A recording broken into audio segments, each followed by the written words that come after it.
हे पहा, सुरेश धसांचा इशारा कोणाकडे सुस्पष्टपणे,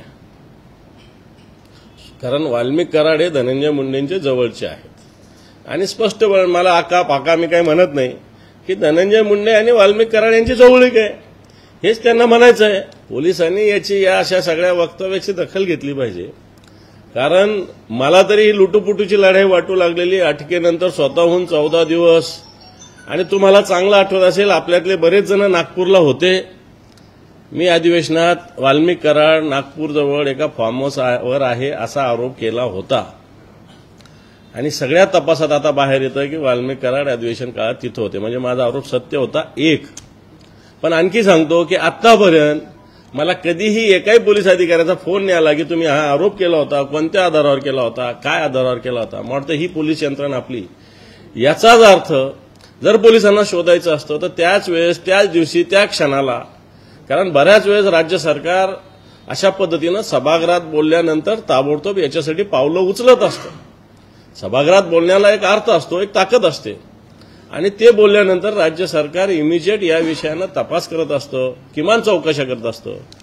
परंतु मी त्या दिवशी अधिवेशनानंतर सुद्धा आपल्याला सांगितलं होतं की मला साधा फोनही कोणत्याही पोलीस अधिकाऱ्याचा आला नाही.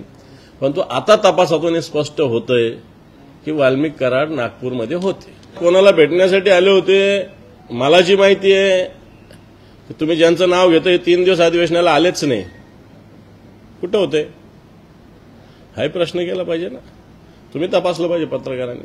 नाही, हे तर चुकीचं. जर माझ्याजवळच्या एखाद्या कार्यकर्त्याने काही गुन्हा केला आणि मी जर त्याच्यातला माझा कुठे रोल नसेल तर मी सुस्पष्टपणे येऊन सांगितलं पाहिजे.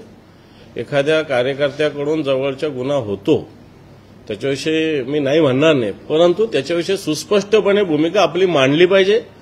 परंतु जे मागच्या 5 वर्षातलं 10 वर्षातलं बीडमधील वाल्मिक कराड आणि धनंजय मुंडे एकाच नाण्याच्या 2 बाजू आहे.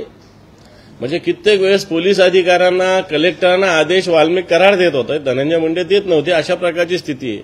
आणि वाल्मिक कराडांचा आदेश म्हणजे धनंजय मुंडेंचा आदेश, अशा पद्धतीनं बीड जिल्ह्यामध्ये एक जनरली समज आहे. नव्हे तसंच होत आलेलं आहे आतापर्यंत, नव्हे त्यांच्या खात्यामध्ये सुद्धा असं होत आलेलं आहे आतापर्यंत. मग ते जवळचे आहेच त्यांच्या. मला माहिती नाही, मला अंतर्गत काही माहिती नाही, परंतु अशा पद्धतीनं आरोप असल्यावर त्या मंत्र्यांनी त्या पदावर राहता कामा नये असं मला वाटतं. बाकी जी वडट्टीवारांकडे माहिती, याची माहिती काही मला नाहीये. सरकार या सगळ्या याच्यात आरोपींना वाचवत होतं सुस्पष्टपणे. मी नेहमी सांगितलं की महाराष्ट्र पोलीस ही अतिशय सक्षम यंत्रणा आहे. महाराष्ट्र पोलिसांना आपण दोष देऊ शकत नाही, एवढी ताकद, सक्षमता आपल्या पोलिसांमध्ये आहे. या पोलिसांनी ठरवलं तर स्वर्गातून आणि भूलोकातूनही ते आरोपीला शोधून आणू शकतात, एवढी ताकद आपल्या पोलिसांची आहे. परंतु ज्या अर्थी त्यांनी एवढ्या दिवस त्यांना शोधलं नाही, याचा अर्थ कुठेतरी याच्यामध्ये राजकीय एक हस्तक्षेप होता. पोलिसांच्या कामात राजकीय हस्तक्षेप झाल्यावरच असं होऊ शकतं, नाही तर आपल्या पोलिसांना वाटतं कोणत्याही गुन्हेगारापर्यंत आणि गुन्ह्यापर्यंत पोहोचवायला थांबवणारी ताकद तरी या हिंदुस्थानात तरी नाहीये. एवढी सक्षम आपली पोलीस आहे. परंतु ज्यावेळेस राजकीय वरद हस्त असतो त्याच वेळा या पोलिसांचं काय होतं हे आपण बघितलेलं आहे. हे सगळं बिलकुल फिक्सिंग ज्याला म्हणतायत असं एकंदर चित्र बॉडी लँग्वेजवरून सगळं क्लिअर दिसतंय. तू मारल्यासारखं कर, मी रडल्यासारखं कर. मग वाल्मिक कराड यांना सोडणाऱ्या गाड्या कोणाच्या होत्या, त्या मागच्या आठवड्याभरात कोणाच्या ताफ्यात होत्या, ते व्यक्ती कोण, ते कुठं लपले होते, गाड्या कोणत्या कोणत्या ते वापरत होते, मला वाटतं सुस्पष्टपणे समोर आलेलं आहे. आणि म्हणून या गाड्या, आता मी बोलत नाही, काही मोठ्या नेत्यांच्या ताफ्यात होत्या 8 दिवस आधी. आता ते तुम्ही तपासा. पुण्यातच मोठ्या नेत्यांच्या ताफ्यात होत्या. तीच गाडी वाल्मिक कराडांना येऊन सीआयडीच्या ऑफिसमध्ये सोडते. तर मला असं वाटतं आता आपण शोधपत्रकारिता करावी.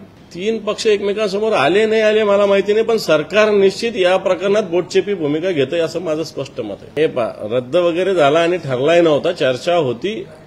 हे वाल्मिक कराड वगैरे या सगळ्या आरोपींना लवकर पकडावं. मला असं वाटतं शिवसेना म्हणून मी स्वतः जाऊन आलेलो आहे, तिथे परभणीला जाऊन आलेलो आहे, बीडला जाऊन आलेलो आहे. आमचे शिवसैनिक दोन्ही ठिकाणी आहे. परभणीला आमचे खासदार आहेत, आमचे आमदार आहेत संजयजी जाधव, राहुलजी पाटील. बीडला आमचे जिल्हा प्रमुख त्या ठिकाणी आहेत. त्यामुळे शिवसेना म्हणून आम्ही तिथं सातत्याने या विषयात आवाज उठवत आहोत आणि त्या हिशोबाने मला असं वाटतं या भूमिकेला न्याय देण्यासाठी जास्त काम केलं पाहिजे दौरे करण्यापेक्षा.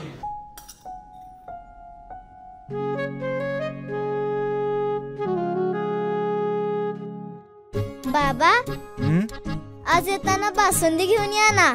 अगं कालच आपण आईचा वाढदिवस होता म्हणून आणली होती ना. ऐकलं, गोकुळची बासुंदी पुन्हा खावीशी वाटतेय. खरं सांगू, मलाही खावीशी वाटतेय. पुन्हा पुन्हा खावीशी वाटणारी गोकुळ बासुंदी.